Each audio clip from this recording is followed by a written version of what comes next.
Like the video, subscribe, and keep the bell on, because this story is built on one simple question that turns into a wildfire.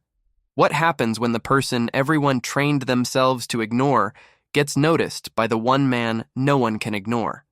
The setting is London at the very end of 1819 inside Lord and Lady Ashford's New Year's Eve ball, a room designed to make status feel like oxygen. Everything is engineered for display: candlelight flattering faces, gilded walls multiplying silhouettes, music timed to keep couples rotating like clockwork. People aren't just attending, they're positioning. They're being seen on purpose by the right people at the right angles with the right expressions. In that kind of room, invisibility isn't accidental. It's assigned. Lady Elowen Hartfeld stands near the refreshment table, doing what she has done for seasons, performing occupation to avoid the cruelty of direct dismissal. Her attention appears fixed on a silver punch ladle, the kind of object no one truly studies unless they are desperate for a reason to stay still. It is not the ladle that matters. It is the shield it provides. It allows her to exist without demanding recognition. Around her, London's most polished circle moves in bright currents of silk and satin, each laugh and glance proof of belonging. The calendar is about to flip. The room is full of people, determined to greet the new year with a partner, with a promise, with a public connection that can be repeated later as an origin story. Elowen is surrounded by beginnings that were never offered to her. Her companion, Miss Constance Weatherby, is the opposite of subtle. She arrives in a rush, flushed, breathless, alive with the thrill of collecting information. Constance has been orbiting the room all evening, disappearing into clusters and returning with fresh scandal, as if gossip is the only currency she trusts. She brings a glass of champagne, then another, pressing one into Elowen's hand with the confident urgency of someone who believes a drink can fix a night. Constance speaks, quickly spilling rumors about ruined estates and reckless heirs, treating other people's disasters like entertainment. Elowen answers as politely as possible, because politeness is one of the few tools she has never been able to put down. Beneath the surface, she is tracking something else. Constance's pattern, the repeated vanishings, the way her only ally keeps leaving her behind. Elowen's discomfort is not about being alone for a moment. It is the cumulative weight of being alone in a crowd for years. She is 21 and has already learned how to endure a room that was built to reward a different kind of woman. She has every accomplishment that should count in a rational world. Her education is thorough. Her talent is undeniable. Her mind is sharp enough to make conversation interesting rather than decorative. She can play complex piano pieces flawlessly. She can speak French and Italian with ease. She has read more than most gentlemen will admit exists. None of it produces the outcome society measures. None of it places a ring on her finger. None of it gives her a chair that belongs to her. That is the quiet cruelty of her situation. Elowen is not failing at life. She is failing at a specific performance. Society has decided that a young woman's value must be visible, public, and confirmed by male attention. Elowen's strengths are private, internal, and inconvenient. They don't sparkle from across the room. They don't produce instant applause. They require patience, and patience is not fashionable. When Constance drifts away again, pulled by the gravitational force of a new conversation and a new rumor, Elowen does not chase her. Elowen has spent enough time chasing approval to recognize the futility. She decides to find somewhere to sit. It is a reasonable need, the kind no one should have to negotiate. But in a ballroom like this, a chair is not furniture.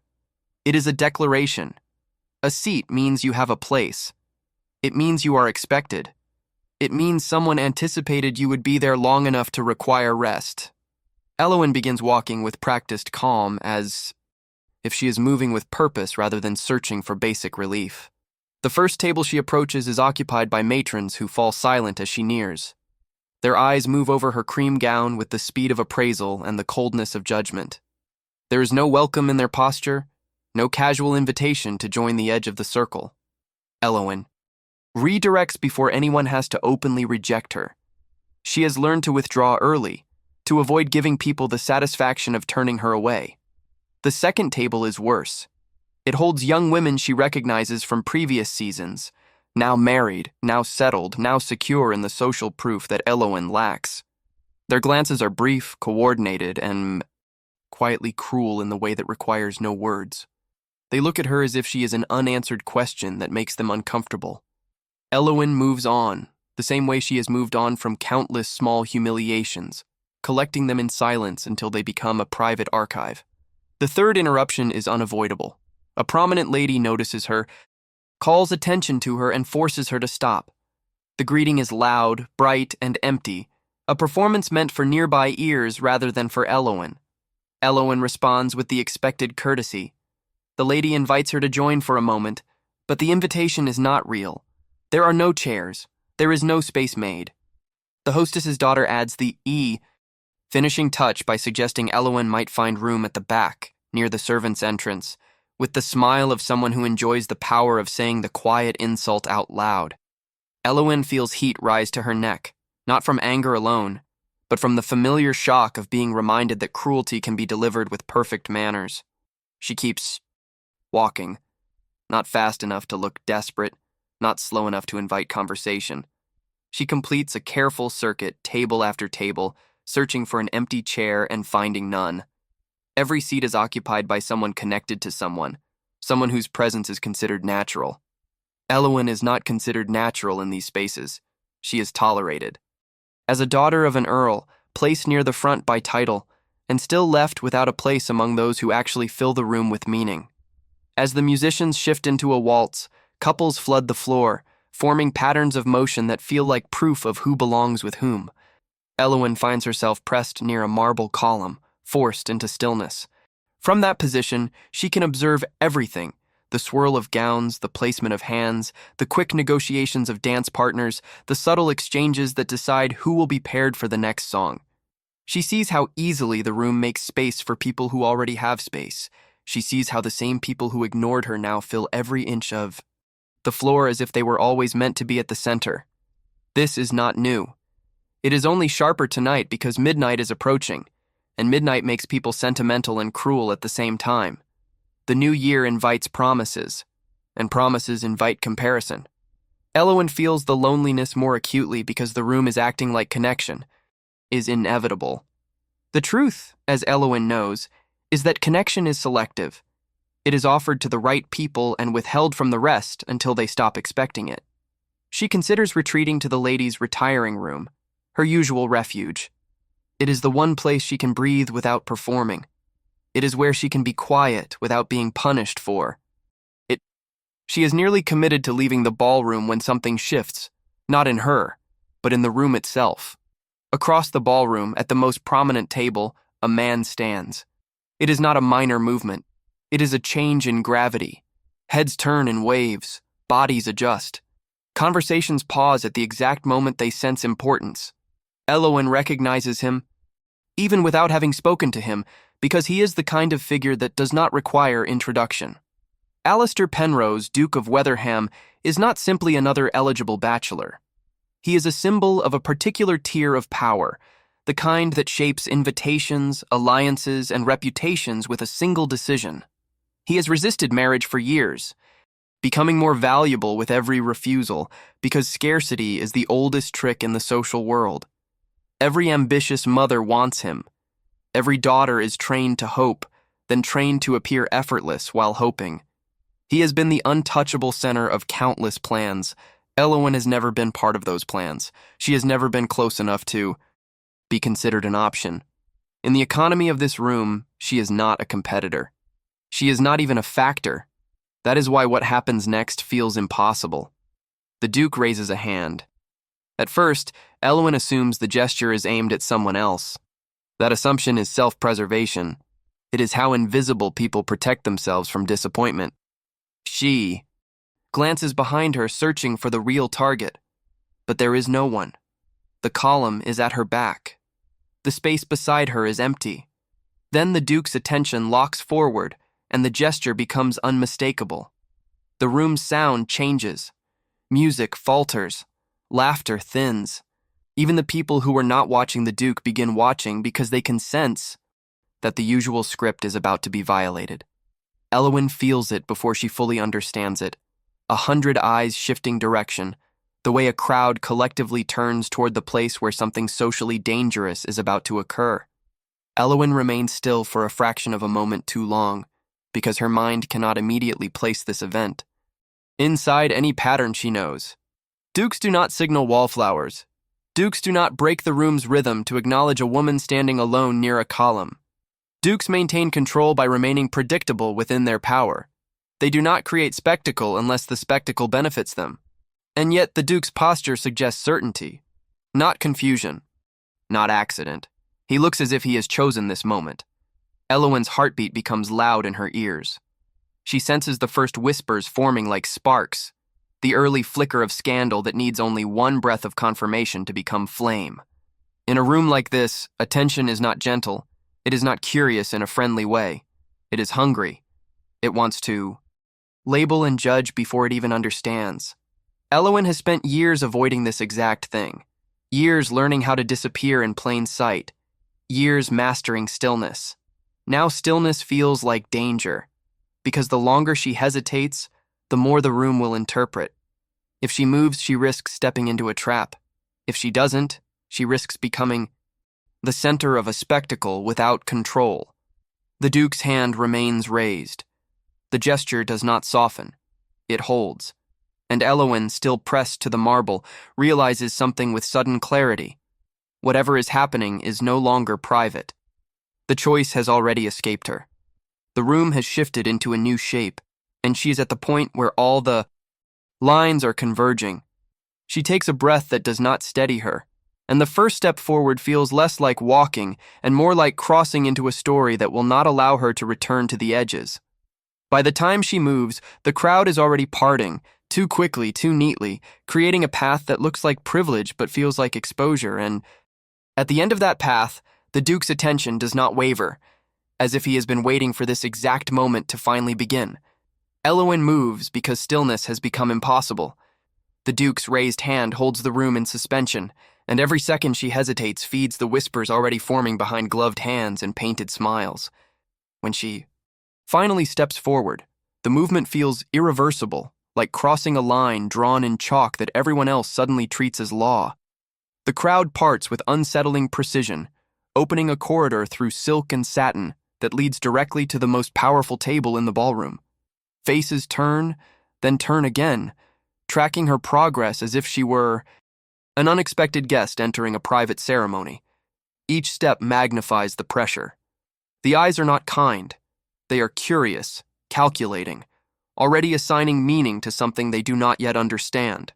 In a space where reputation is currency, Elowen can almost feel the value of her name shifting with every pace. People who had never noticed her existence are now memorizing her face, filing it away for later conversations. She becomes an object of speculation before she even reaches the end of the path. The Duke remains standing, unhurried, his attention fixed solely on her. There is no sign of embarrassment or retreat. Instead, his posture suggests decision. The closer Elowen gets, the more she senses that this moment was not impulsive. It carries the weight of intention, the kind that does not belong to men who act without consequence. His table sits elevated, both literally and socially, surrounded by those who command attention as a natural resource. Elowen's presence there feels wrong to everyone watching, including herself.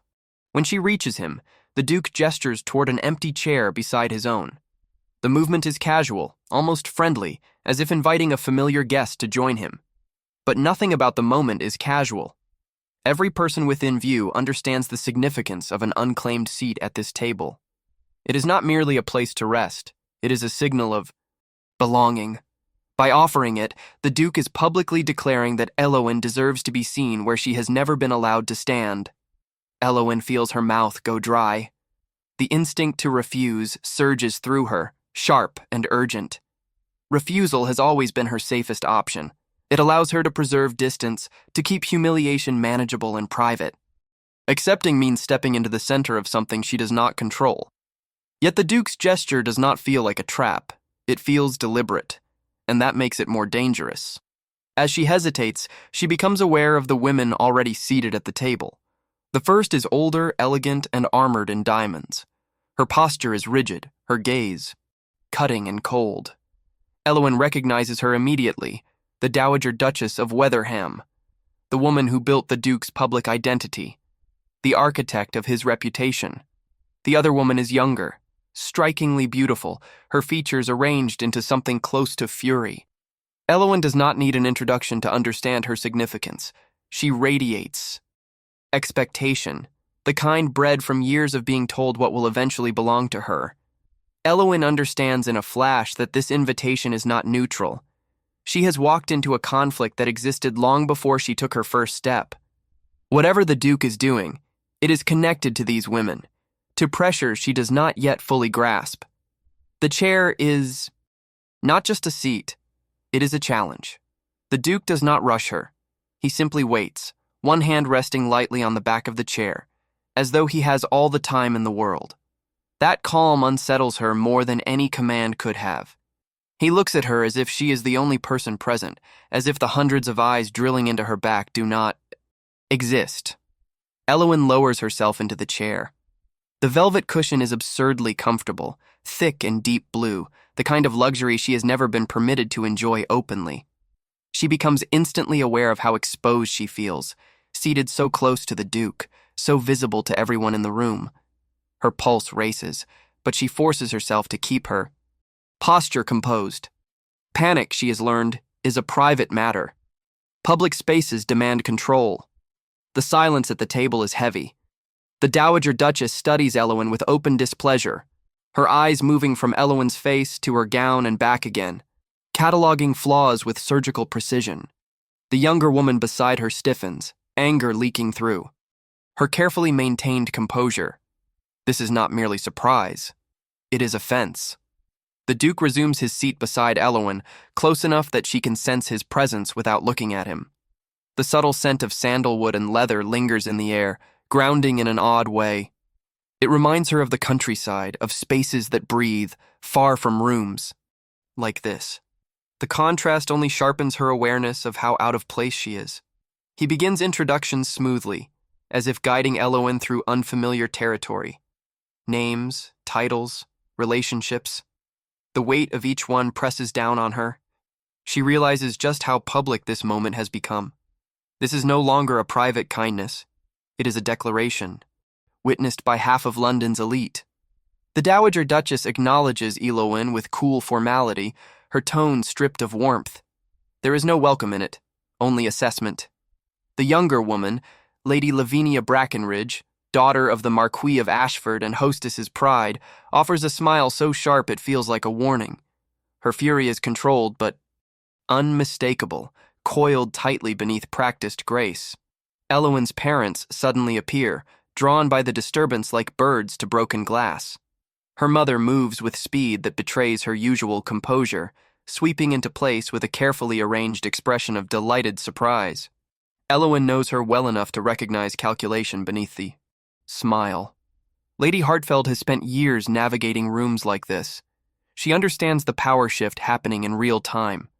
Her mother's hand settles on Elowen's shoulder, not gently but firmly, as if to claim her in front of everyone watching.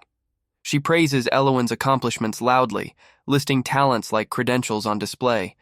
Music, languages, education. The intention is clear. If Elowen is being noticed, her mother will ensure the attention carries advantage. Elowen feels mortified. The attention she has always feared is now dissecting her from every angle. She wants to disappear, to become small again. But the chair beneath her is a reminder that invisibility is no longer available. The younger woman at the table does not hide her contempt.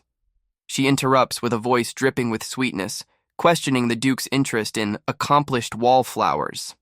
The phrase lands like a slap. Elowen recognizes the tactic instantly. Public belittlement disguised as humor. It is designed to humiliate without consequence. The Duke reacts immediately. His expression tightens, though his voice remains controlled.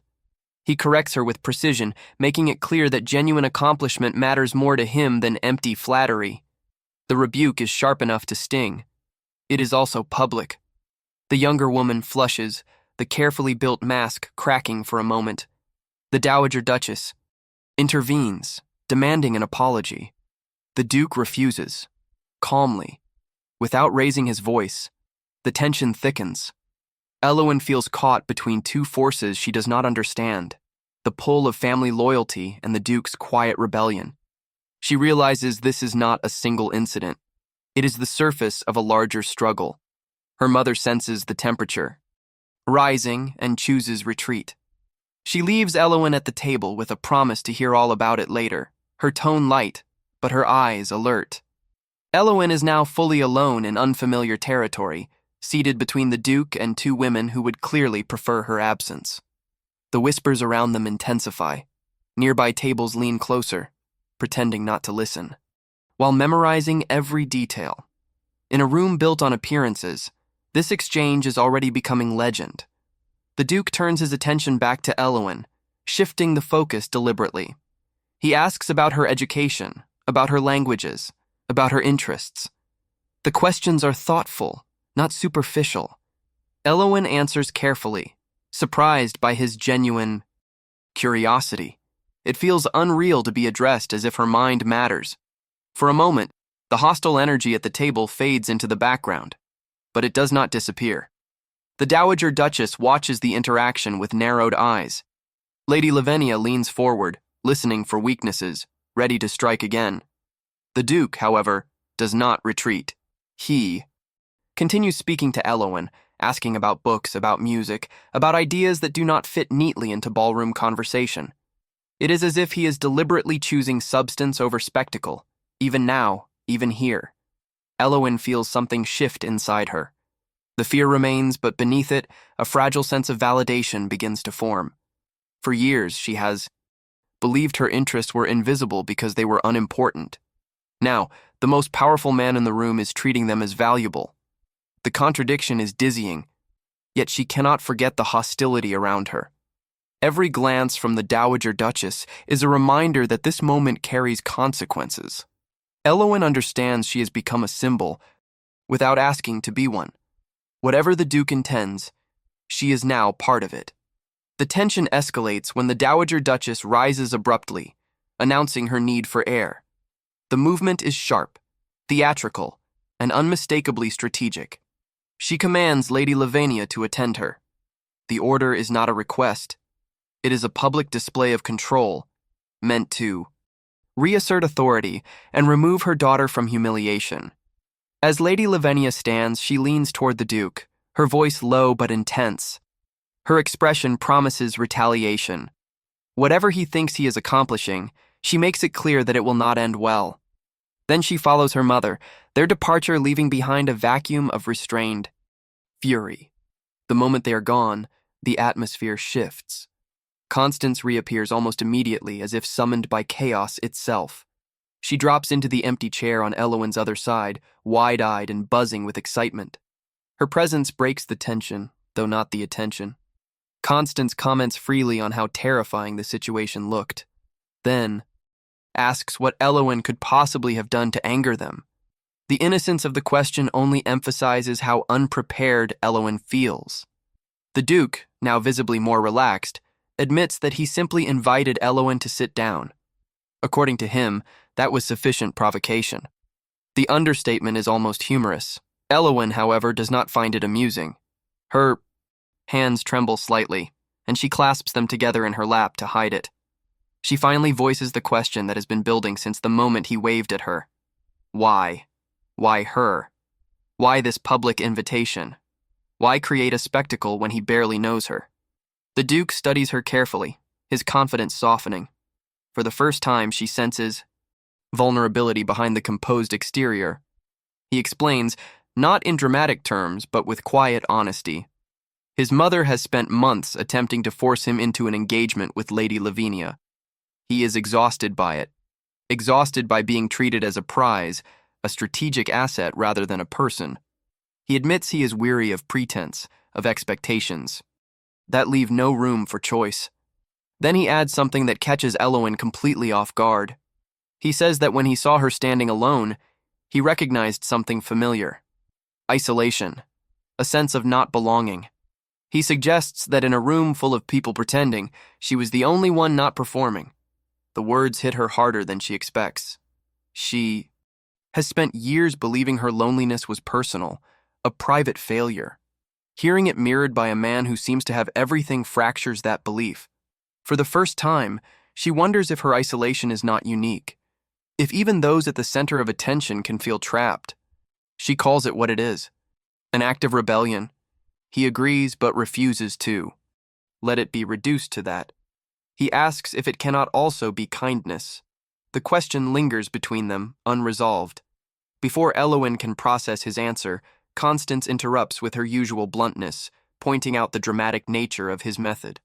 She wonders why he did not simply tell Lady Lavinia he was uninterested. The Duke laughs and admits he tried. Many times. But plans made by powerful families are not easily dismantled. They persist. They pressure. They assume obedience. That is when Elowin truly understands the scale of what she has walked into. This is not a simple misunderstanding. It is a collision between expectation and defiance, and she is now visible at the center of it. She feels the weight of future consequences pressing down on her. Tomorrow, she knows, every gossip in London will be speculating about her connection to the Duke. Her name will be spoken by people who have never learned it before. The safety of anonymity is gone. The Duke watches her closely, concern in his eyes. He acknowledges that he has put her in a difficult position. The apology is sincere, but it cannot undo what has already been set in motion. The room will not forget this moment. Elowin looks around and realizes the whispers have already spread. Faces turn openly now. People no longer pretend not to stare. Her life, which has been small and quiet for so long, is suddenly a public event. She should be furious. She should leave. She should reclaim her invisibility before it is taken from her completely. And yet, as she looks at the Duke, she sees something unexpected. Not triumph, not arrogance, but hope. As if he too is risking something by doing this. She asks what happens now. The Duke smiles, but it is different from before. Less practiced, more real. He suggests that now they simply talk, truly talk, without expectations or roles, and perhaps, if she is willing, they might dance later. He mentions he has been told he is tolerable at it. Despite herself, Elowin feels a laugh escape. It surprises her. The sound is genuine, unguarded. The Duke's expression brightens in response, as if he has achieved something important. For a brief moment, the chaos fades. They begin to speak about books, about travel, about ideas that matter to them. The room continues to buzz with speculation, but inside their small orbit, something quieter forms, a connection built on recognition rather than advantage. Elowin is acutely aware of how dangerous this feels. Men like him do not develop interest in women like her. History has taught her that, and yet, the evidence in front of her refuses to obey history. Just as the conversation deepens, Constance grips Elowin's arm and leans close, her tone urgent. The Dowager Duchess is returning, and she is not alone. Reinforcements approach. Elowin looks up and sees them moving through the crowd with purpose. The Dowager, Lady Lavinia, and an imposing older man she recognizes as the Marquis of Ashford. Their expressions promise confrontation. The Duke's posture shifts immediately, warmth replaced by controlled formality. He murmurs a warning to Elowin.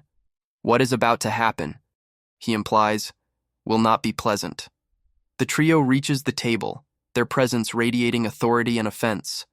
The Marquis speaks first, loud and commanding, clearly accustomed to obedience. He refers to misunderstandings, to irregular behavior, to his daughter being displaced. His tone suggests outrage wrapped in social protocol. The Duke responds, coolly, dismantling each accusation with precision. He insists there was no displacement. He invited Elowin. He chose her presence. The words are deliberate. Each one challenges the assumptions of everyone listening. The Marquis pushes back, implying Elowin is a stranger being entertained improperly. He frames the situation as a breach of order. Lady Lavinia interrupts, suggesting they discuss matters privately.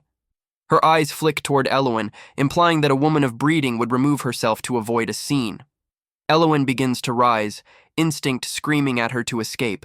But the Duke's hand moves, covering hers briefly. The contact is grounding. He tells them that Elowen has caused no confusion. The confusion exists only in the minds of those who believe they can control him. The Dowager Duchess draws herself up and orders him to come with her. He refuses. The single word lands like a shockwave. Gasps ripple across nearby tables. Power has just been publicly challenged. Elowen senses that the room is no longer simply watching. It is, choosing sides. And she, unwillingly, stands at the center of that divide. The Dowager's fury sharpens. Lady Lavinia's composure fractures. She speaks with rising emotion, accusing the Duke of humiliating her, of ignoring years of patience and effort. She turns her anger fully on Elowen, calling her nothing, a nobody, unworthy of attention. The words cut deep. They echo Elowen's own worst thoughts about herself. For a moment, she feels herself shrinking, retreating inward. The familiar shame threatens to reclaim her. Then the Duke stands. The movement is deliberate, controlled, commanding. He looks at Lady Lavinia with cold clarity and tells her she is wrong. Wrong about Elowen. Wrong about herself. He rejects the idea that beauty and persistence entitle anyone to another person. He refuses to be claimed like property. He then turns to Elowen and asks her to dance. The orchestra has paused, preparing for the traditional midnight waltz. The timing is unmistakable. This is not just a request. It is a public choice. The entire ballroom holds its breath. Elowen's heart pounds violently. She understands what this means. Accepting will seal her role in this story. It will make tomorrow's gossip inevitable. It will erase any chance of returning to obscurity. Refusing would be safer. It would return her to the shadows, wounded but intact. The room waits. Constance leans in, urging her to say yes. Elowen looks at the Duke and sees something that changes everything. He is not commanding her. He is offering, waiting, giving her control over the next step. She whispers her answer. Yes. And as she takes his hand and rises from the chair, she senses that whatever happens next will no longer be quiet, no longer hidden, and no longer something she can undo. The orchestra begins to move again, and the floor shifts beneath her feet, carrying her forward into a moment that will redefine her place in a world that never made space for her before. Elowen rises from the velvet chair with a careful steadiness that does not match the storm inside her. The moment her posture shifts upward, the ballroom responds as if pulled by a single thread. Heads angle. Whispers reorganize into certainty. What had been speculation becomes a developing narrative, and London's social memory begins recording details with ruthless accuracy. The exact angle of her shoulders, the way her hand moves, the fraction of hesitation before she commits. In this world, even hesitation is interpreted as strategy. The Duke's hand is offered, not demanded. That distinction matters more than Elowen can fully name in the moment. It is the difference between being moved and choosing to move. Yet choice does not erase consequence. The instant her fingers meet his, she feels the invisible line tighten around her life. It is not romantic in the way stories pretend. It is procedural. A public act witnessed by the right people becomes evidence. Evidence becomes rumor. Rumor becomes social fact. And social fact reshapes futures. The orchestra begins the shift into the midnight waltz. The timing makes everything more volatile. A dance at midnight is never just a dance. It is a ritual of symbolism. Couples step onto the floor not simply to move, but to be seen moving together at the moment a year becomes a new year. The room understands this. The room feeds on this. The room is built to turn a few minutes of motion into months of conversation. As Elowen steps onto the dance floor beside the Duke, the space around them opens in a way that does not feel generous. It feels like a spotlight. Couples adjust their positions to create room, but the adjustment is not courtesy. It is attention management. Everyone wants to be close enough to witness, far enough to avoid being stained by the scandal if it collapses. Elowen senses the safety. Calculations happening in real time. She has seen them before, from the edges. She has never been the reason for them. The Duke places a guiding hand with a calm precision that suggests training and confidence. He does not rush her. He does not treat her like a prop in his rebellion. That would have been easier to dismiss. Instead, he moves as if he is intentionally giving her stability, anchoring her in a moment that could otherwise break her.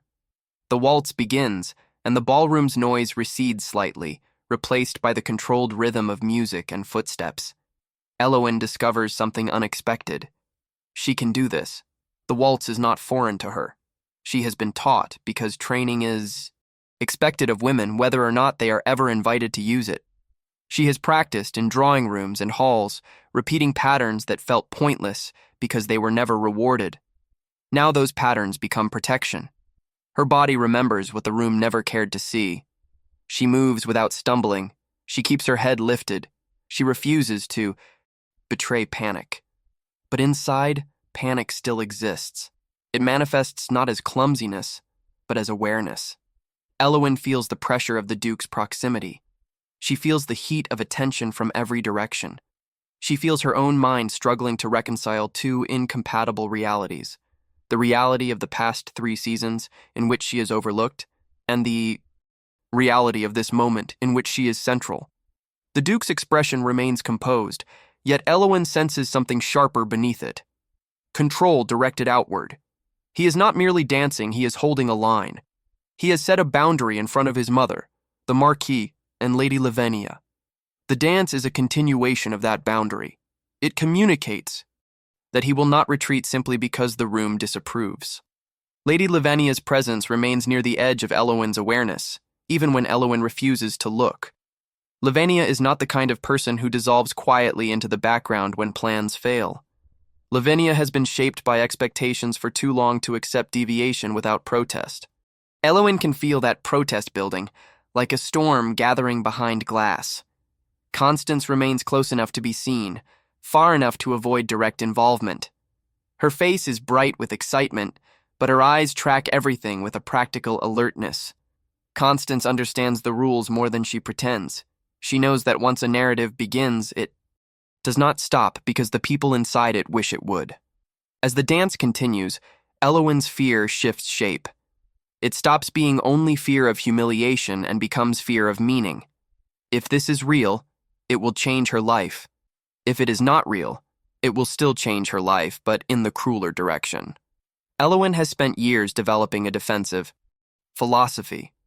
Do not hope too hard, because hope has consequences. Now hope is being offered to her in the most public way possible. The offer feels both miraculous and threatening. The Duke's attention remains fixed on Elowen, not the room. That focus creates a strange pocket of calm. Within it, Elowen can breathe. Within it, she can believe, for a few seconds at a time, that she is not merely an instrument in a social conflict. She is a person being chosen for reasons that might extend beyond strategy. Yet the room refuses to allow innocence. The Dowager Duchess does not remain absent for long. Her authority does not depend on noise, it depends on presence. When she returns to the ballroom's edge, she does not need to speak to alter the atmosphere.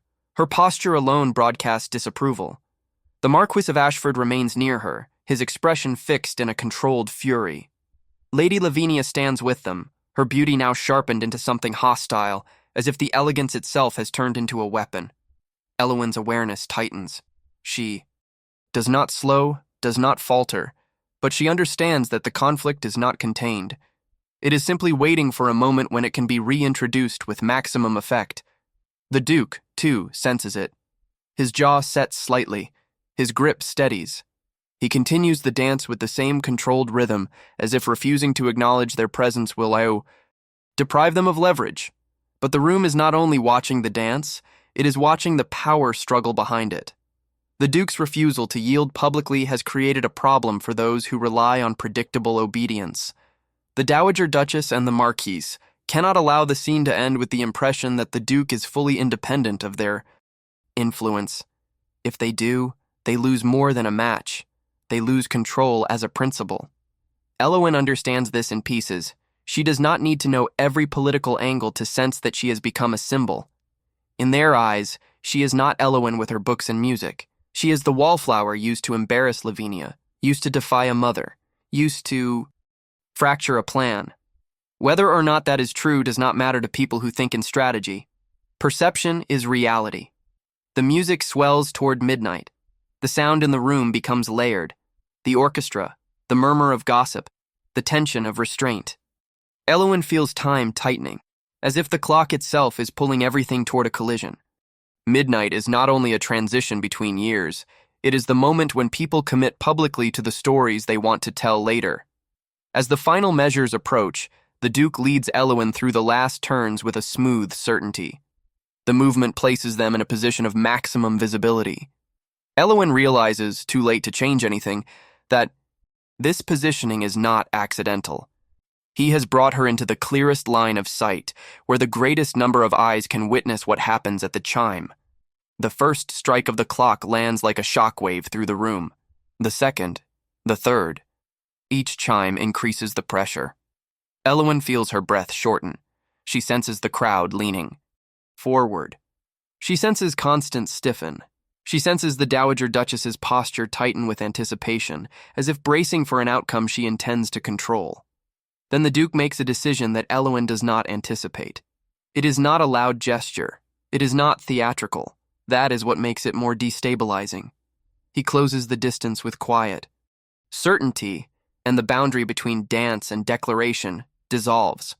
The moment is brief, yet final.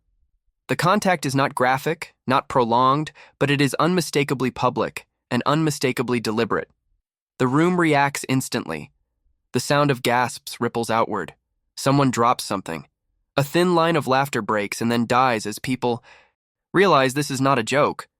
Even those who dislike the Duke's behavior understand what has happened. A new level of commitment has been introduced. A dance could still be dismissed as provocation. This cannot. Elowen's body goes still, even as her heart accelerates violently. She feels heat rise to her face, not only from embarrassment, but from the sudden, terrifying awareness that her future has just been altered in a way that cannot be undone. She cannot retreat into invisibility after this. Not tomorrow. Not next week. Not ever. People will remember this moment too clearly. The Duke remains calm afterward, as if the room's outrage is irrelevant. That calm is not ignorance. It is defiance. He knows exactly what he has done. He has created a public fact, and public facts are nearly impossible to erase. Around them, the Dowager Duchess's control slips for the first time. The expression on her face hardens into something colder than disapproval. It becomes intent. Lady Lavinia's composure fractures completely. The humiliation she feared has become real, and it has been witnessed by everyone who matters to her. The Marquis of Ashford's anger becomes visible as calculation, as if he is already planning what to do next to regain authority. Constance moves closer, her excitement now mixed with alarm. Even she understands that this has crossed from exciting to dangerous. The Tun will not let this settle quietly. Someone will intervene. Someone will force a response. And the response will not be gentle. Elowen feels a split inside herself. One part of her is terrified. One part is furious. One part, the smallest and most forbidden part, feels a flare of something she has not allowed herself in years. Possibility. Being. Chosen this openly is not only risky, it is intoxicating. It makes her wonder what else she has been wrong about. It makes her wonder whether she has been invisible because she deserved to be, or because the room refused to look. The Duke's hand remains steady in hers, as if he is offering a simple truth. Whatever happens next, he will not pretend. This did not occur. He will not retreat into apology to make others comfortable. That knowledge should comfort her. Instead, it deepens her fear because it suggests he intends to continue. The orchestra moves into the next piece, attempting to restore normality. Couples resume dancing, but the room's rhythm is broken. Every movement now carries awareness of the scandal forming at the center. Elowen feels the room's gaze return again and again, unable to let go of the spectacle. She senses nearby conversations erupting, names being spoken, conclusions being drawn. Some will call her clever, some will call her foolish, some will call her dangerous. Very few will call her human. Elowen remains. On the floor with the Duke as the music shifts, and she becomes aware of something else. This is no longer a conflict contained within the ballroom. It has spilled into the social world outside these walls. By morning, carriages will carry the story through London. Notes will be written, visits will be planned. People will arrive at Elowen's family. Home not to offer congratulations, but to observe, measure, and judge. The Duke knows this. His expression does not soften with regret. It hardens with readiness. Elowen tries to steady her breathing and keep her posture composed. She knows that any visible weakness will be used against her. Any trembling will become proof of unworthiness. Any hesitation will be rewritten as manipulation. She has to move carefully now, not because she has done anything wrong, but because the world will assume she has. As the dance continues, Elowen's mind begins to assemble a question that grows heavier with every second. What does the Duke truly want from her? Is she a weapon in his rebellion? Chosen. Because she is safe to use? Because she has no alliances, no ambition, no force behind her? Or is this something else, something more personal, more dangerous in a different way? The answer matters because one outcome hurts her pride and the other outcome risks her heart. Both outcomes carry consequences, and Elowen, who has built her entire life around minimizing consequence, has suddenly been placed in a position where consequence is guaranteed. The Dowager Duchess watches from the edge with the stillness of a predator. The Marquis's mouth tightens as he tracks the room's reaction. Lady Lavinia's humiliation turns into something sharper, something unstable. Elowen senses the moment before. The next strike happens the moment when restraint gives way to action. She realizes with cold clarity that the real danger is not the gossip. The real danger is what powerful people do when their plans are exposed and their control is challenged in public. And as the music carries Elowen and the Duke past the front of the room, Elowen catches sight of the Dowager Duchess turning away, moving with sudden purpose toward the corridor beyond the ballroom, the kind of movement that signals decisions being made, not merely feelings expressed. Elowen understands then that the next move will not happen on the dance floor.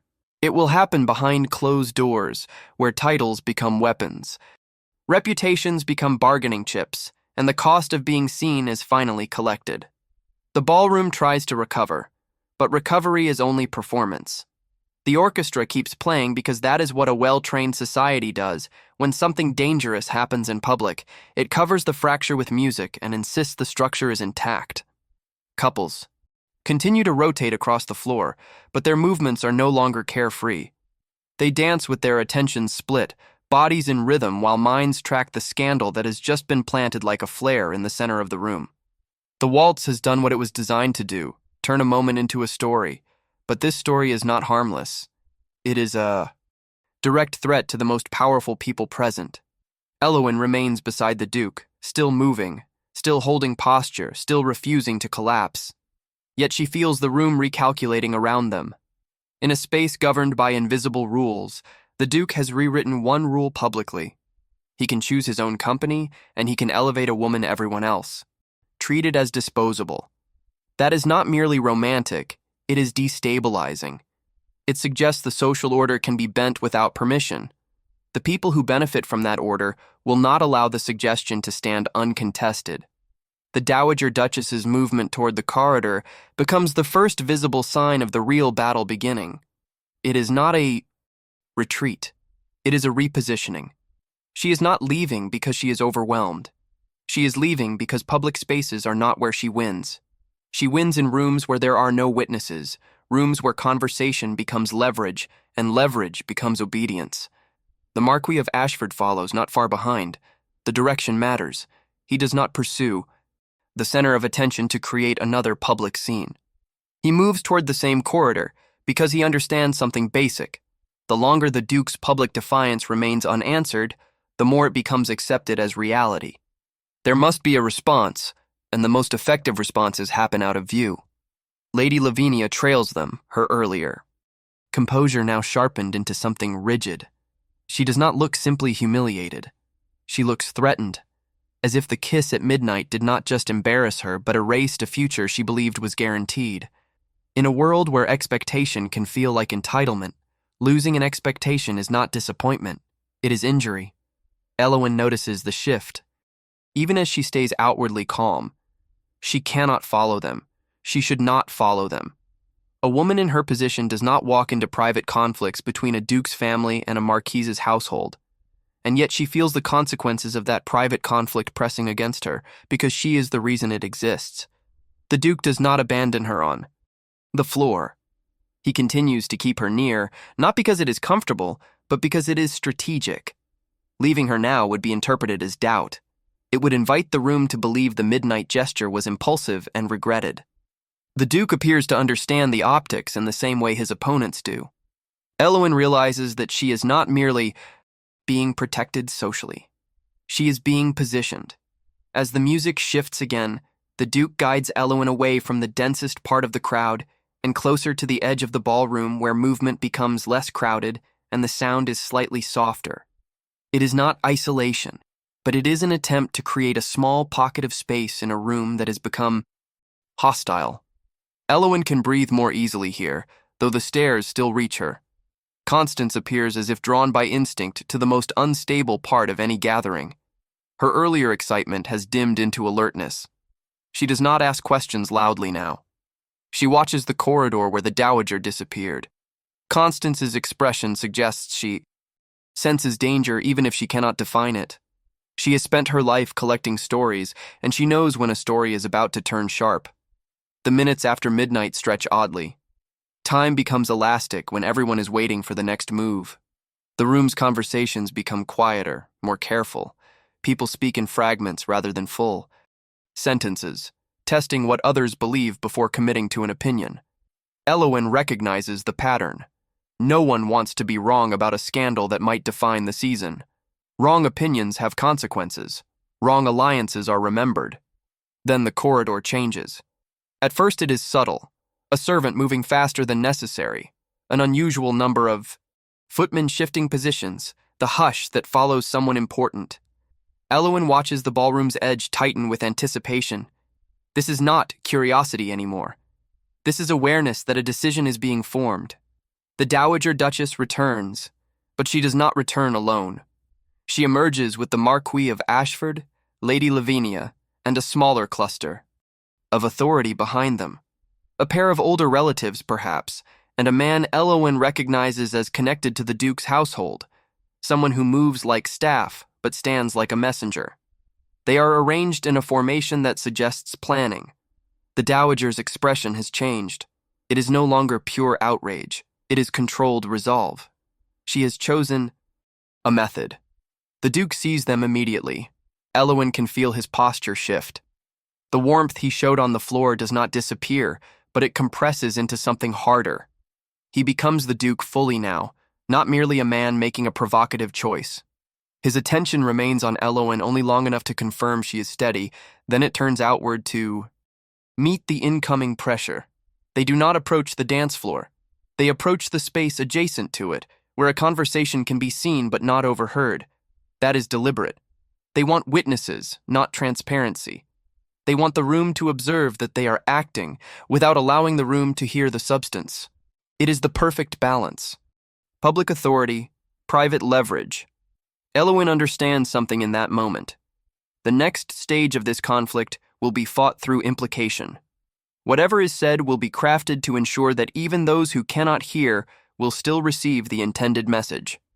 The Marquis makes the first visible move. His posture, his mouth, the sharp tilt of his head all suggest accusation.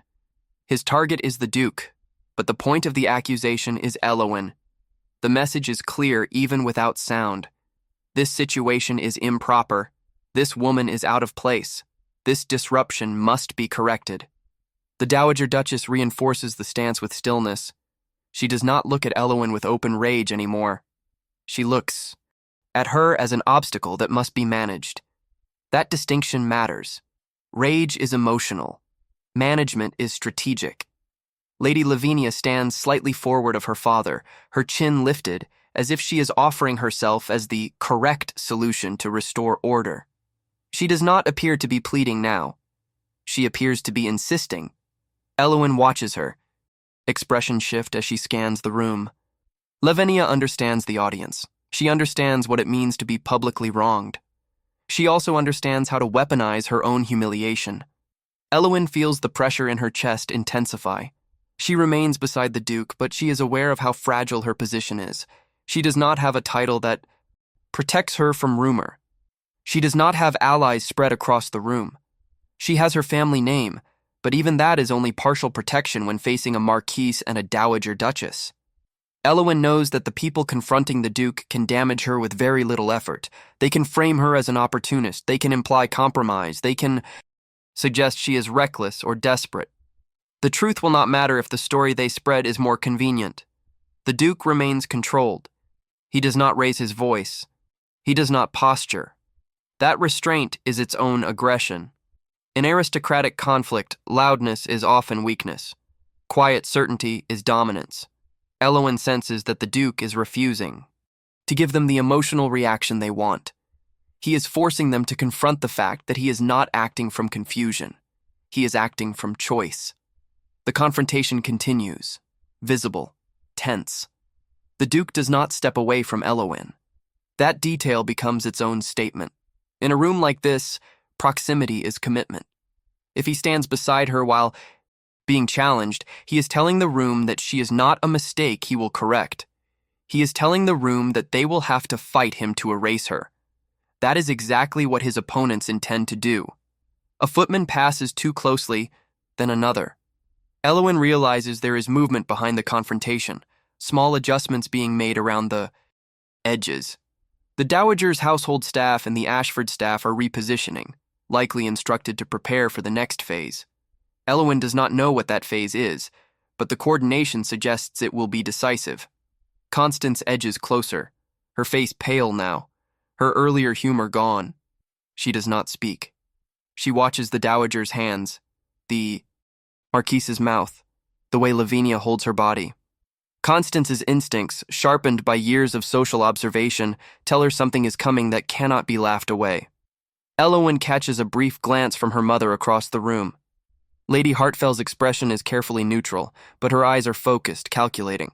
She understands this is no longer a simple interaction between young people. It has turned into a public power contest, and Elowen is at risk of being crushed in the gears. The Duke seems to make a decision of his own. He shifts his stance slightly, angling his body so that he blocks Elowen from direct view of the Dowager and the Marquis without hiding her completely. It is both protective and symbolic. He is telling them that they cannot reach Elowen without going through him. The Dowager's gaze narrows. She does not like being obstructed, even subtly. That is when Elowen sees it. The Dowager is not merely angry at the Duke for defying her. She is angry because he has chosen a method of defiance that undermines her. Authority in front of witnesses. If he can do this publicly now, he can do more later. This is not about Lavinia alone. It is about control of the Duke's future decisions. The Dowager cannot allow the precedent. The Marquise's body language shifts from argument to ultimatum. His posture suggests that the conversation has moved from complaint to demand. Elowen's stomach tightens as she realizes the likely direction. They will attempt to force a formal statement, something to satisfy the room, a declaration that will contain the scandal. This is where Elowen becomes the most vulnerable. If the Duke is pushed into clarifying what he intends, the truth may not protect her. If he says he intends nothing serious, she becomes a disposable tool used for rebellion. If he says he intends something serious, he triggers a chain of consequences, calls, negotiations, pressure, hostility, that will follow her beyond this ball and into every room she enters. Either path carries risk. The only safety would have been invisibility, and invisibility is no longer possible. The Dowager Duchess makes a final visible gesture, small but unmistakable. She lifts her hand slightly, not toward the Duke, but toward the staff positioned near the corridor. The signal is immediate. A servant moves away quickly, disappearing into the corridor. It is the kind of silent instruction that says, preparations are now being executed. Elowen's mind races. What preparations require urgent action during a ball? What can be done quickly and decisively in the middle of a social gathering? The possibilities are limited, and none of them are comforting. In this world, the fastest method of regaining control is to create a competing narrative, to introduce an event, bigger than the scandal, one that forces everyone to pivot. Elowen watches the servant vanish and realizes the dowager is not merely responding. She is escalating. A minute later, the ballroom doors shift again. Another messenger enters, moving with purpose, heading not to the Duke's table but to the musicians. Elowen sees the exchange. A note. Delivered, a brief nod. The conductor's posture changes. The orchestra begins to adjust. The room senses it, the way animals sense weather. Elowen feels her pulse spike. A change in the music is not harmless. At midnight, music is schedule, tradition, ritual. Altering it suggests an announcement is coming, an interruption, a public declaration. The Duke's expression hardens as he watches the exchange. He understands immediately what is happening. He glances briefly at Elowen, and in that glance, she sees something that chills her more than the stares. Readiness. Not fear, not surprise. Readiness for impact. The orchestra slows. The current piece ends sooner than expected. People stop moving. The air shifts into that specific silence that precedes official words. Conversations die because no one wants to be caught speaking when authority is about to speak. Elowen stands beside the Duke as the room prepares to listen. The Dowager Duchess remains near the front, her posture perfectly composed, her face arranged into calm. She looks like a woman about to restore order in public. The Marquise's expression is satisfied. Lady Lavinia stands with renewed confidence, as if she has regained the advantage. Elowen understands then that whatever is about to be announced is meant to trap the Duke into a response he cannot avoid. A response that will define his relationship with Elowen in the most public way possible. The room holds its breath, and Elowen realizes that the most dangerous moment is not when people gossip. The most dangerous moment is when powerful people turn gossip into official truth. The first note of the new musical cue rises, not to invite dancing, but to signal attention. The conductor lifts his baton, then stops. The silence becomes complete. A footman steps forward with a silver tray bearing a folded card sealed with wax. The kind of card used for formal declarations. The kind of card that, once read aloud, cannot be unread. The kind of card that decides who belongs with whom, in a world where belonging is enforced. The footman moves toward the Duke's table with careful precision, carrying the tray as if it holds something fragile. Elowen watches the card approach, wax seal intact, and feels the floor beneath her shift again, not with music, not with dancing, but with the unmistakable sense that the night is about to produce a consequence she will not be able to outrun.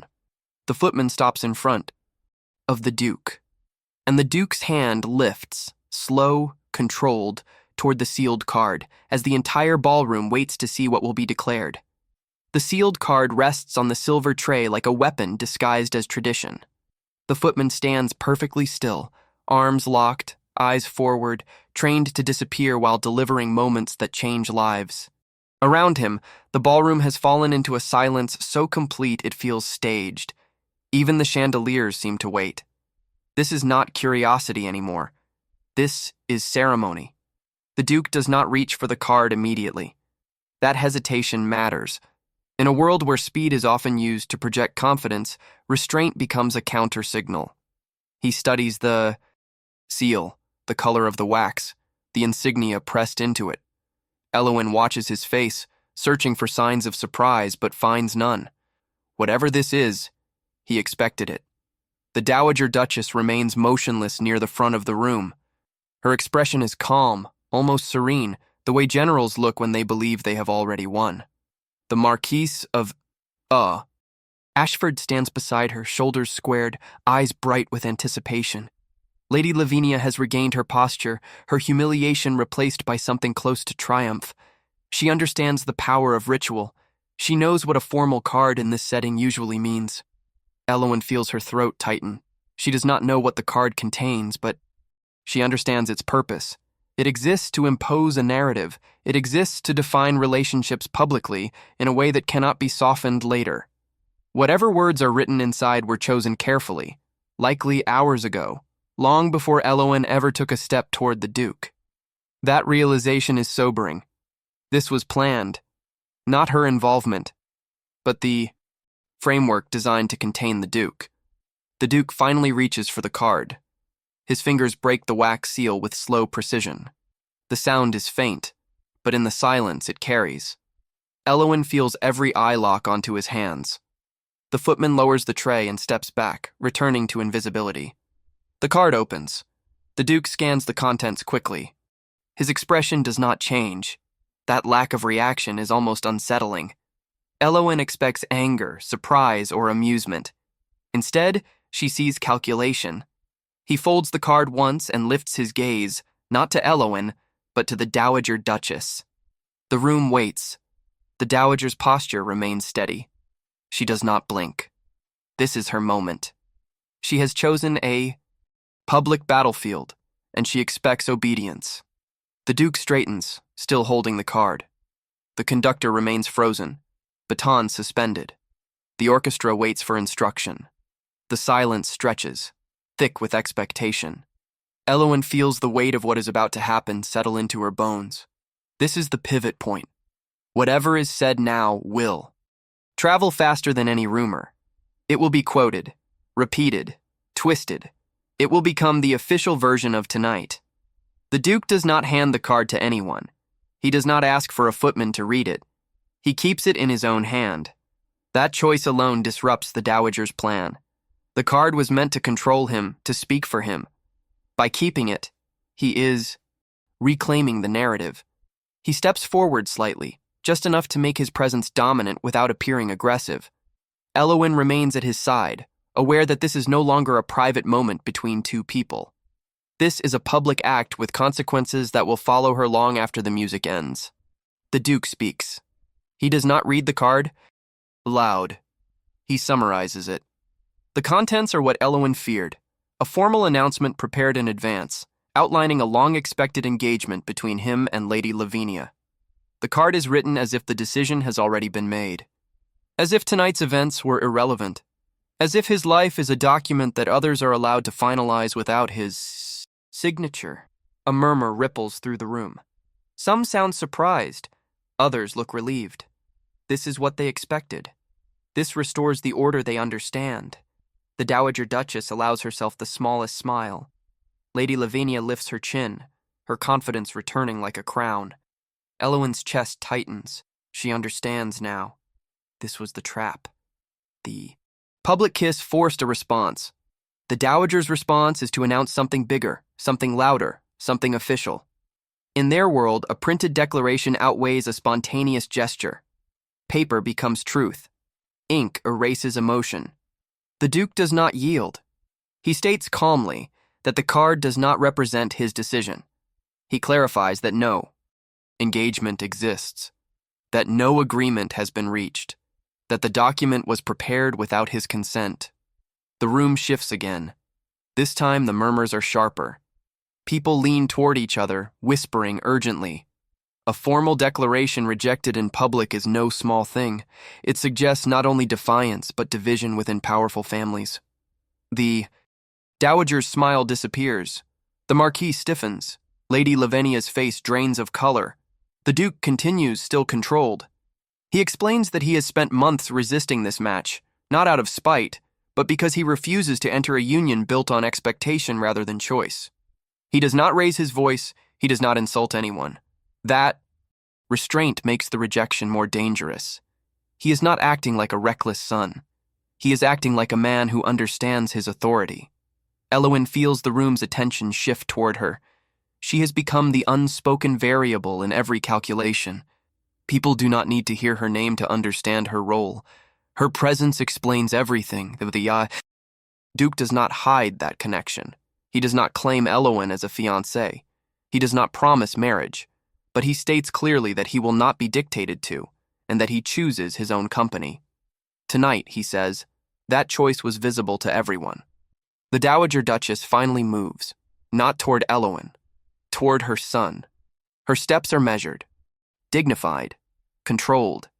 This is not a mother scolding a child. This is a leader confronting a challenge to her authority. She stops close enough that their conversation becomes private, but visible. Every eye watches their faces, reading tension from muscle and jaw. Elowen cannot hear their words, but she does not need to. The dowager's expression shifts through several stages: disbelief, anger, calculation. She speaks slowly, as if choosing every word carefully. The Duke listens without interrupting, his posture unyielding. Lady Lavinia watches the exchange, panic beginning to surface beneath her elegance. This moment was supposed to restore her future. Instead, it is collapsing in real time. She looks toward her father, searching for intervention. The Marquis steps forward, adding his own pressure, gesturing toward Elowen with open disapproval. The Duke responds, still calm. He does not retreat. He does not apologize. The room senses it. The engagement is dead, not postponed, not reconsidered. Dead.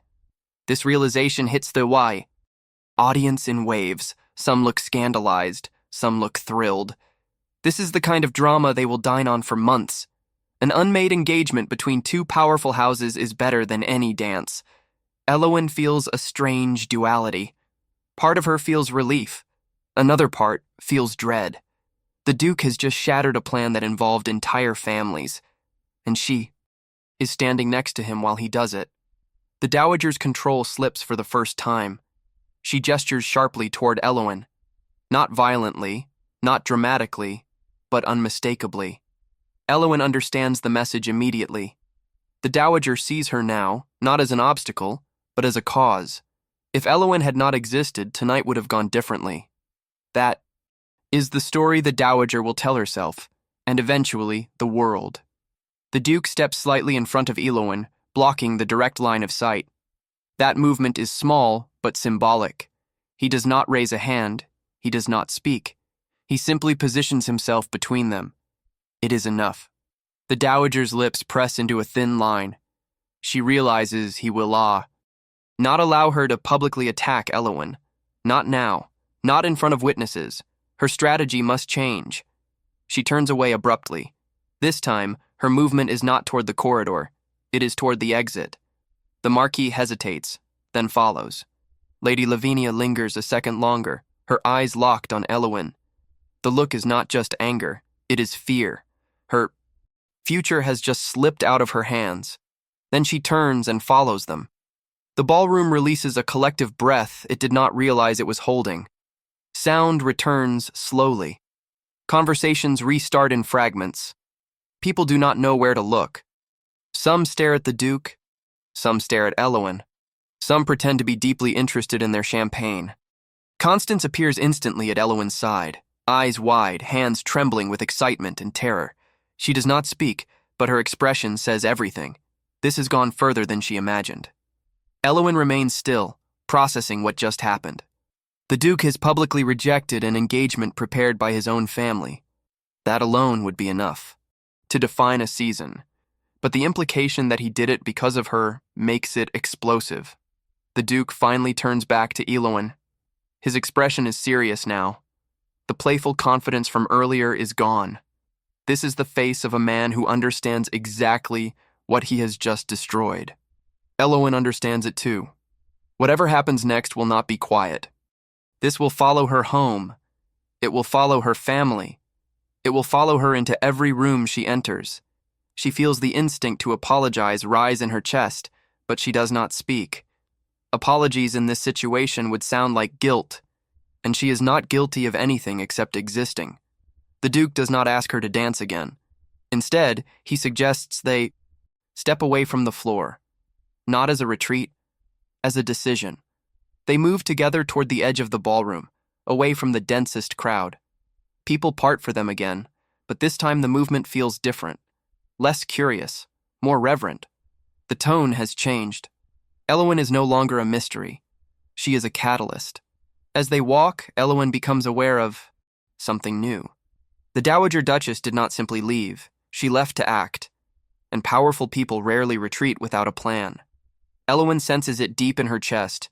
This is not over. The public battle has ended, but the private war has just begun, and whatever move comes next will not happen under chandeliers. It will happen where whispers become commands and commands become consequences. The ball does not end when the music stops. It ends when the consequences leave the building. And for Elowen, the consequences begin moving long before she steps into her family's carriage. The ballroom tries to pretend it can return to normal, but everyone knows normal has already been replaced. Conversations restart with forced brightness, laughter returning in thin bursts, but the room has been permanently reordered.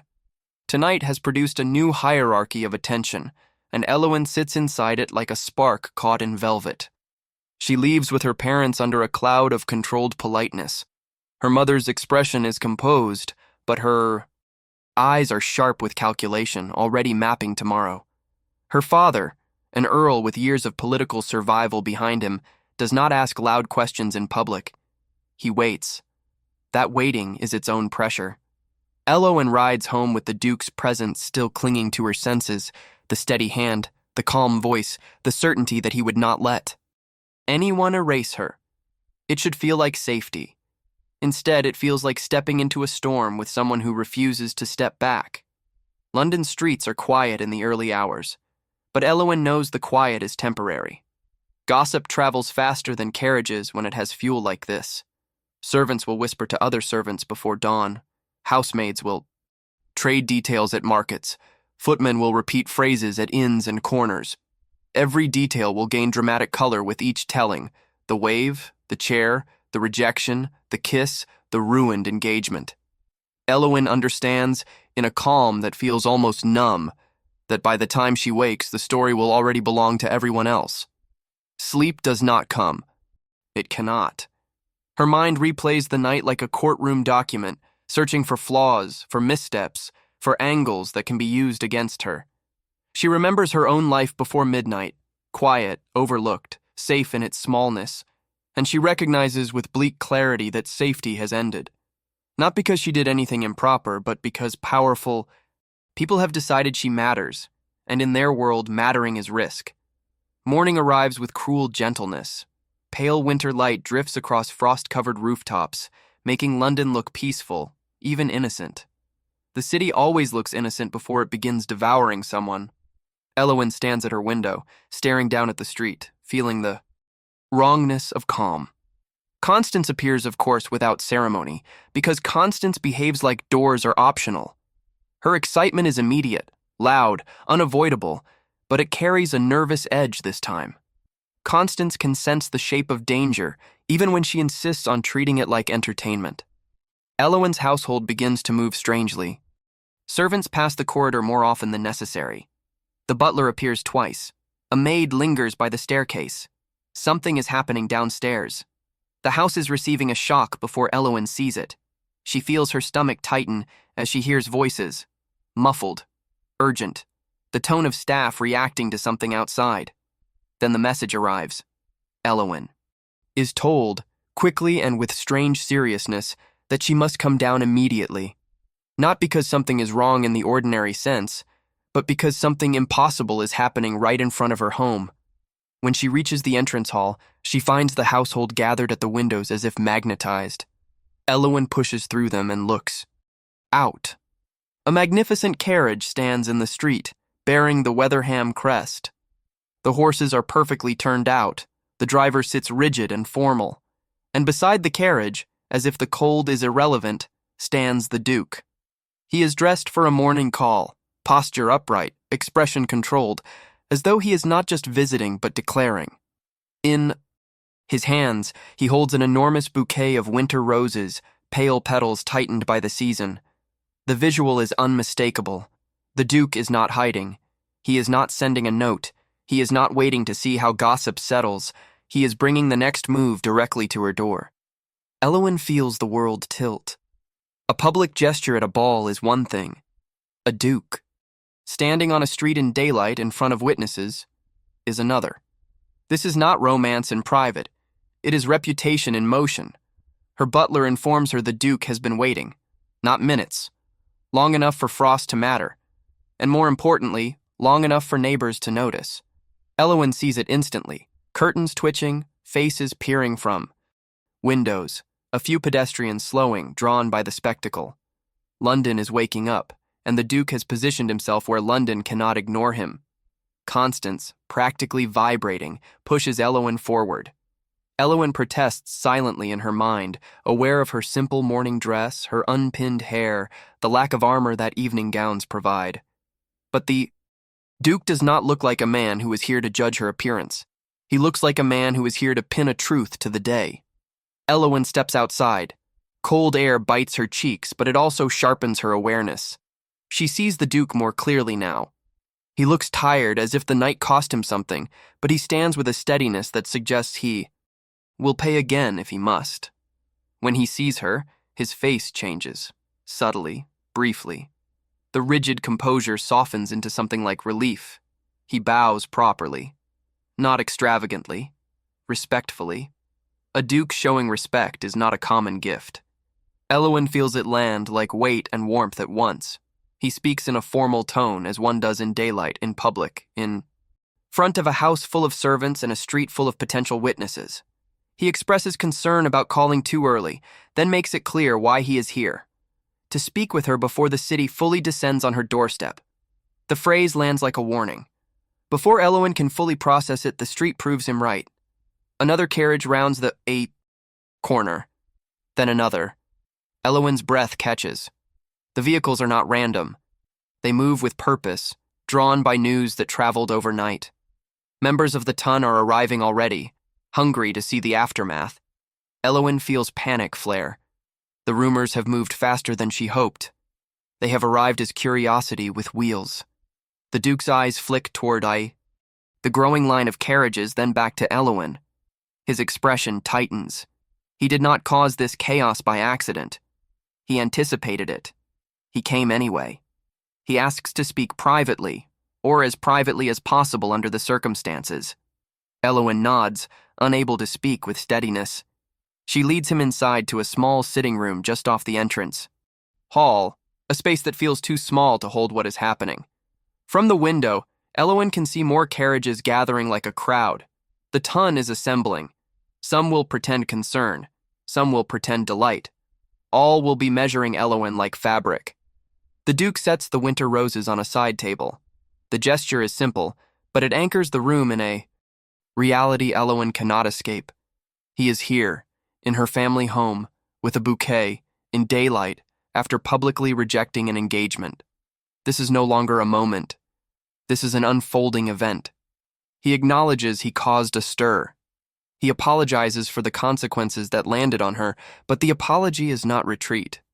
He does not apologize for the choice. He clarifies that he needed to see her, to confirm that last night was real in the only way that matters in a world of performance.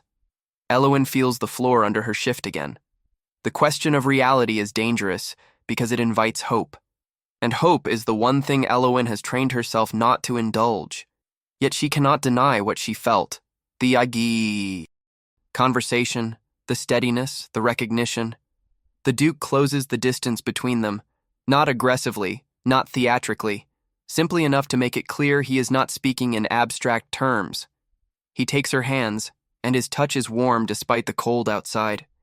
There is relief in his posture, as if he has been carrying a weight since midnight and is only now allowing himself to set part of it down. He explains that he spent the night thinking about what comes next, what people will say, what his mother will do, how complicated this will become. Then he delivers a truth that sounds almost reckless in its simplicity. He does not care. Not in the careless sense, in the choosing sense. He states that he is tired of being the Duke everyone expects. That for the first time in a long time he feels alive. That Elowen makes him want to be himself rather than a symbol. And he is not letting her go. Elowen hears the words and feels fear spike instead of comfort. Because if he truly means it, then the conflict does not fade. It intensifies. His mother will not forgive. The Ashfords will not forgive. Lady Lavinia, wounded publicly, will not accept being dismissed quietly. Elowen can already feel the knives being sharpened in drawing rooms. She calls it what it is, madness. He agrees, but frames it differently. Not madness, clarity.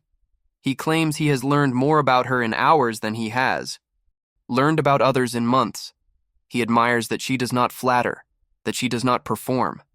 Elowen tries to push back, to retreat into the comfort of self-diminishment. She insists she is not special, not beautiful, not any of the things the ton expects a duke to want. The duke refuses to allow that narrative. He cuts it off with firm certainty. Elowen is not used to certainty offered to her. It feels like standing too close to fire. A knock interrupts them. Elowen's parents enter. Her mother is composed, but her eyes are alert.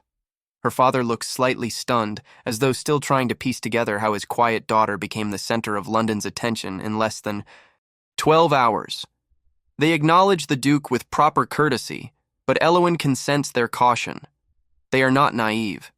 They know dukes do not arrive at doors without purpose. The Duke speaks plainly.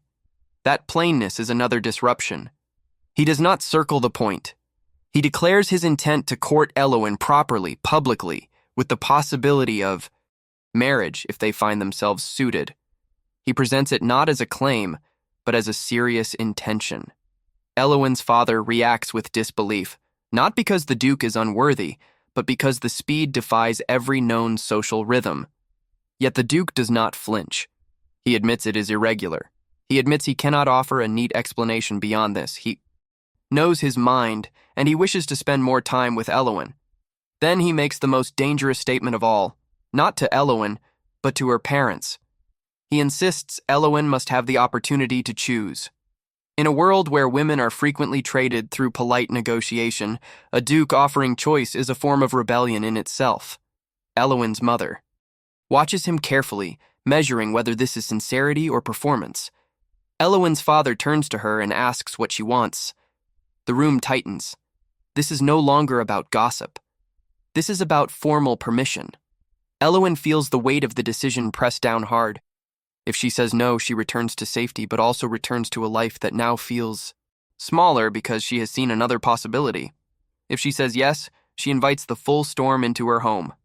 Elowen answers clearly, yes. The Duke's expression shifts into something like relief again, as if that word matters more than any other approval he could obtain. Her father, still baffled, declares it settled with the resigned humor of a man who recognizes he is watching history happen in his own sitting room. But the house does not get to rest in that decision. Because the entrance hall erupts with noise, raised voices, a disturbance at the door, someone arguing with the butler. Elowen's mother's face tightens. The Duke's posture hardens. They all know who it is before she enters. Medicalt. Dowager Duchess arrives like winter itself, cold, sharp, inevitable. She sweeps into the room without acknowledging anyone except her son. Her tone is not negotiation, it is command.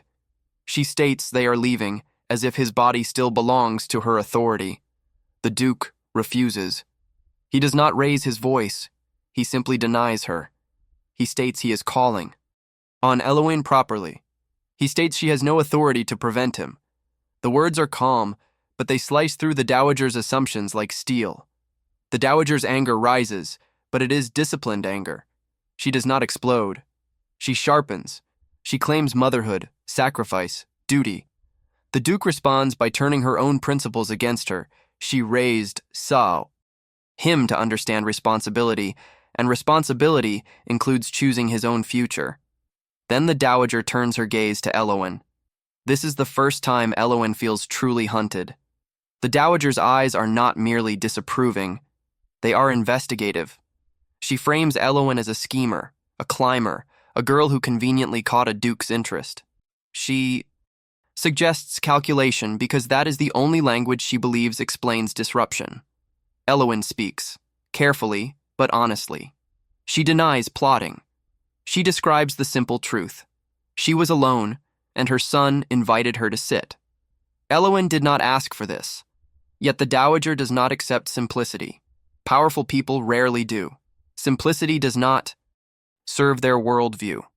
Elowen's temper rises, not in wild emotion, but in the quiet, exhausted fury of someone who has been underestimated for years.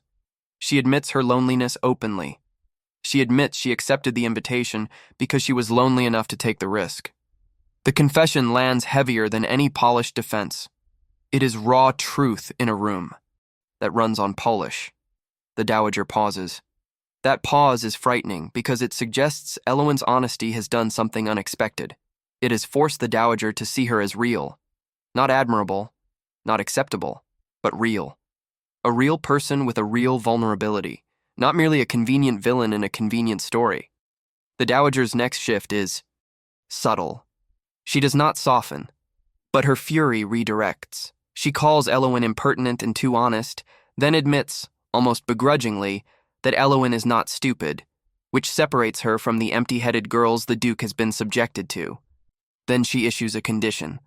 If the Duke insists on pursuing this, he must do it properly. No more public displays. No more scandals. Court her respectably or not at all. It is not approval, but it is a boundary. A boundary is a concession. The Duke accepts it with formal respect.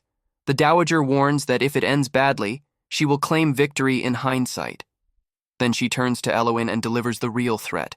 If Elowen hurts her son, the Dowager will make her life exceptionally unpleasant. Elowen understands immediately that this is not a dramatic line. It is a promise, backed by power. Elowen answers with controlled clarity. She acknowledges the warning. She does not plead. The Dowager leaves. The room remains silent for a beat after her departure, as if everyone is waiting for the house to stop shaking.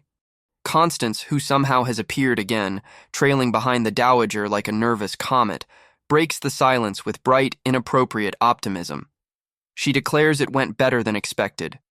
Elowen laughs, not because it is funny, but because it is the only release her body can manage. The Duke joins the laughter, and even Elowen's father lets out a brief, disbelieving chuckle. The absurdity is real, the danger is real, both can exist at once. But the morning does not allow relief to last, because outside the crowd of carriages has grown larger. The ton is still waiting. And among them, standing in the open, visible, refusing to leave, Elowen sees a figure she recognizes instantly. Lady Lavinia, Brackenridge. She looks ruined in a way beauty cannot conceal. Her eyes are swollen, her hair less perfect, her posture less controlled. She has come not as a hostess, not as a confident bride-to-be, but as someone who believes she has one last chance to stop the collapse of her future. Elowen's stomach tightens.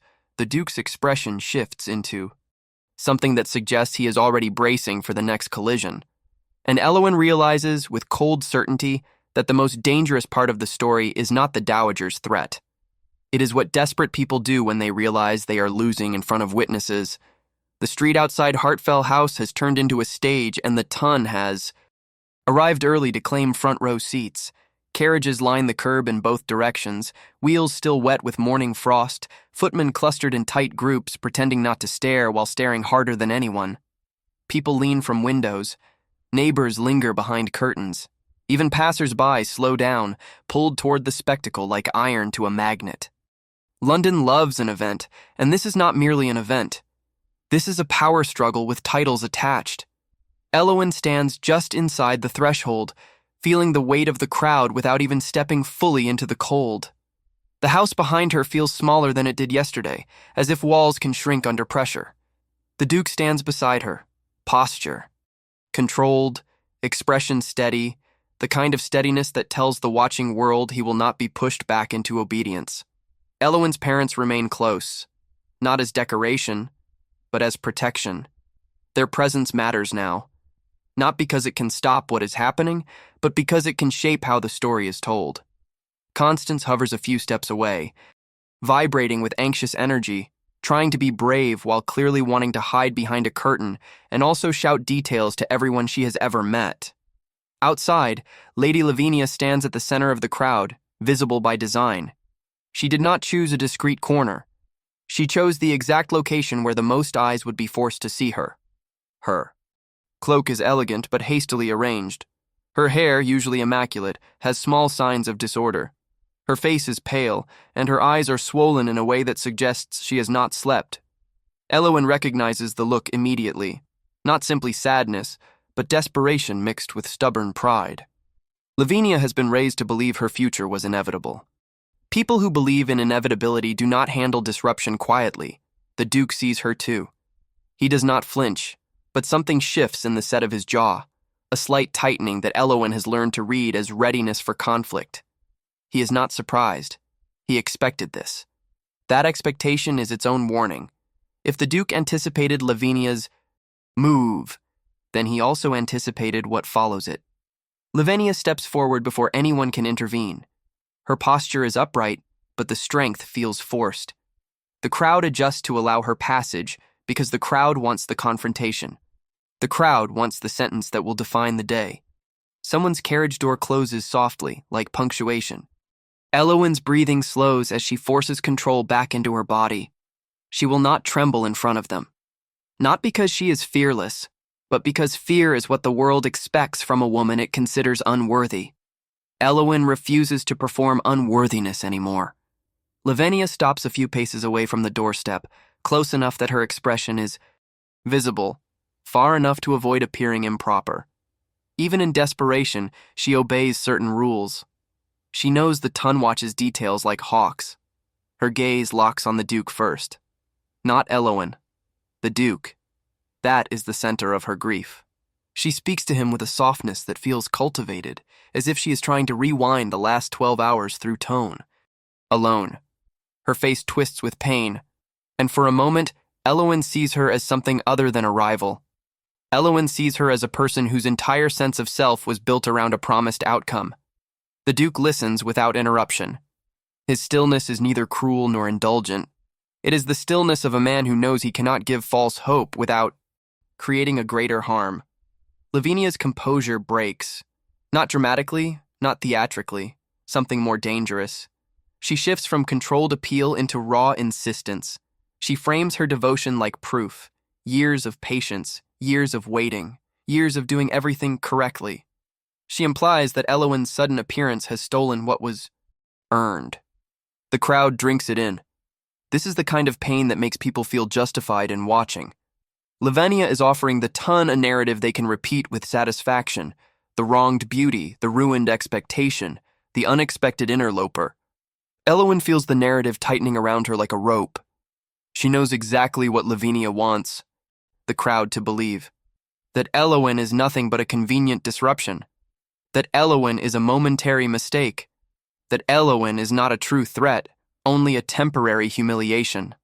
The Duke responds with calm clarity, and that clarity cuts deeper than any insult could. He does not validate Lavinia's claim of destiny. He does not pretend her years of waiting created entitlement. He does not attack her. He simply removes the foundation of her argument. He states that what she wanted was not him, not truly. It was the title, the position, the triumph. The distinction is devastating because it turns her devotion into strategy. Lavinia reacts as wounded pride always does, by attacking the nearest target. That feels safer than the truth. Her gaze snaps to Elowen. Her words sharpen. She dismisses Elowen as ordinary, as unworthy, as incapable of understanding the world Elowen now stands inside. She implies that Elowen cannot possibly survive what comes with being attached to a duke. The words would have destroyed Elowen yesterday. They would have confirmed every fear she ever held about herself. But something has changed. Not because Elowen suddenly became fearless, because Elowen has seen what it feels like to be chosen, and she cannot pretend she has not. Elowen steps forward slightly. It is a small movement, but it shifts the dynamic. She does not do it to challenge Lavinia. She does it because standing still feels like surrendering her humanity. Elowen speaks with quiet honesty. She does not claim victory.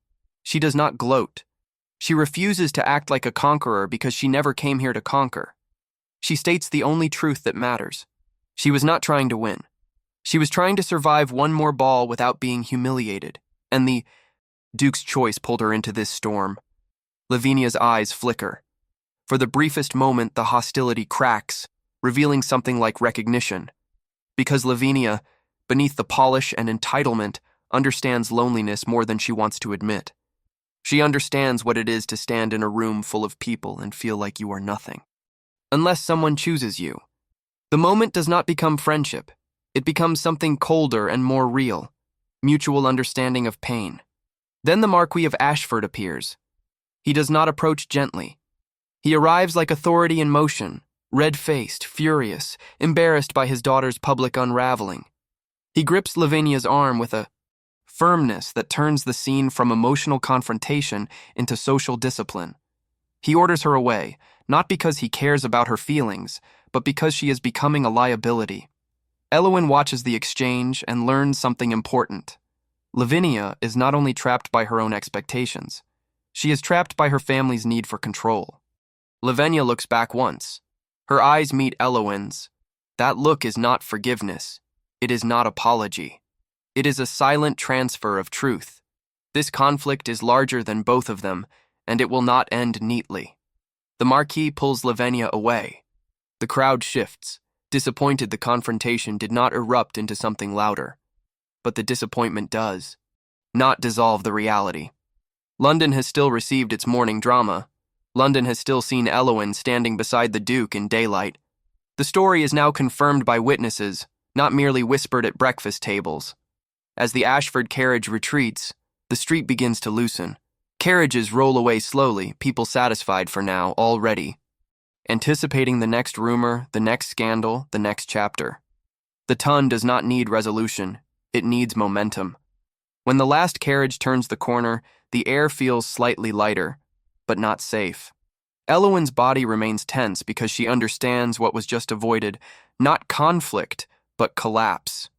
Lavinia did not win, but she also did not disappear. She is wounded, and wounded pride rarely becomes quiet. The Duke turns his attention fully to Elowyn. In the aftermath of confrontation, his calm returns. But it is a different calm now. It is the calm of a man who has committed to a path and is now measuring the cost of staying on it. Elowyn senses the weight he carries. He is broken. With his mother publicly. He has rejected a powerful alliance. He has placed Elowyn in the center of a war she never asked to join. Elowyn's mother watches the Duke closely. She does not protest. She does not congratulate. She observes. Elowyn sees it clearly now. Lady Hartfell is not merely worried about scandal.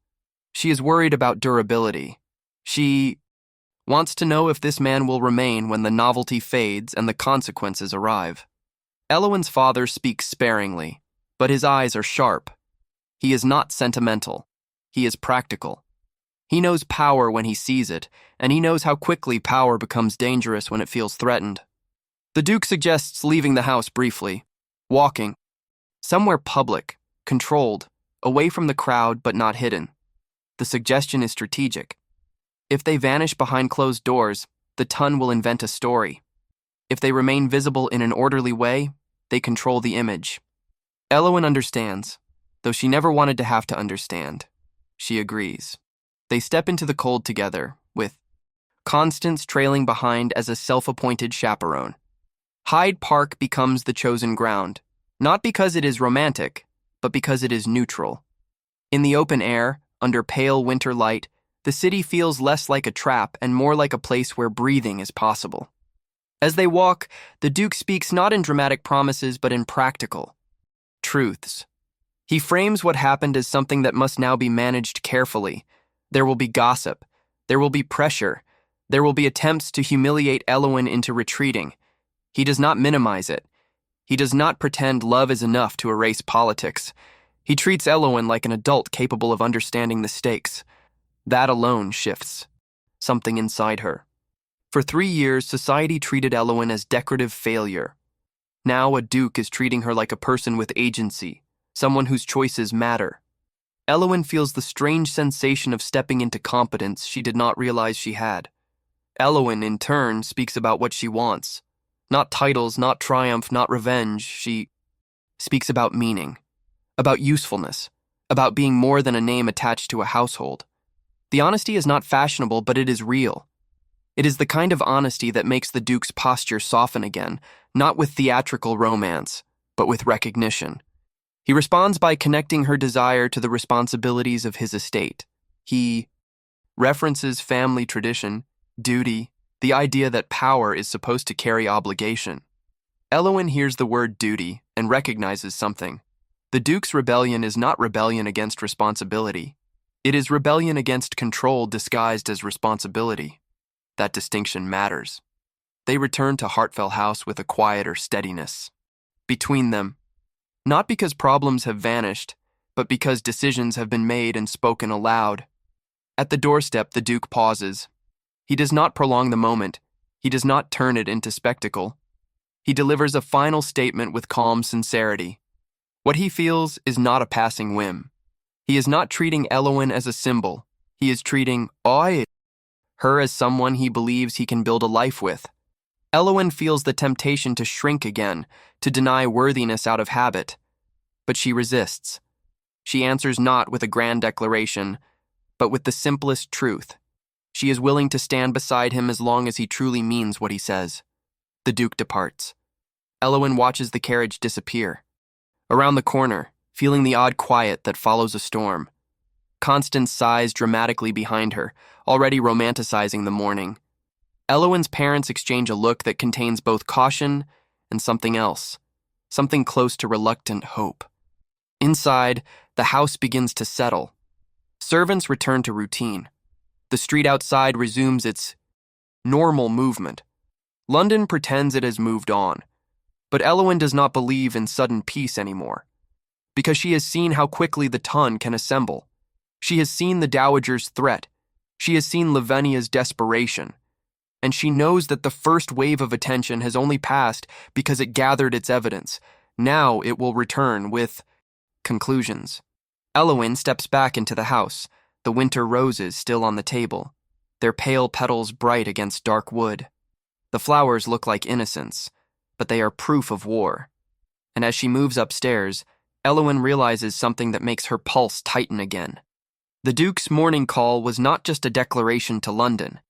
It was also a trigger, a signal to every powerful house in the city that the Duke of Wetherham has chosen a path, which means the next move will not come from Lavinia's wounded pride. It will come from the one person who still believes she has the right to rewrite his life, and she will not wait long.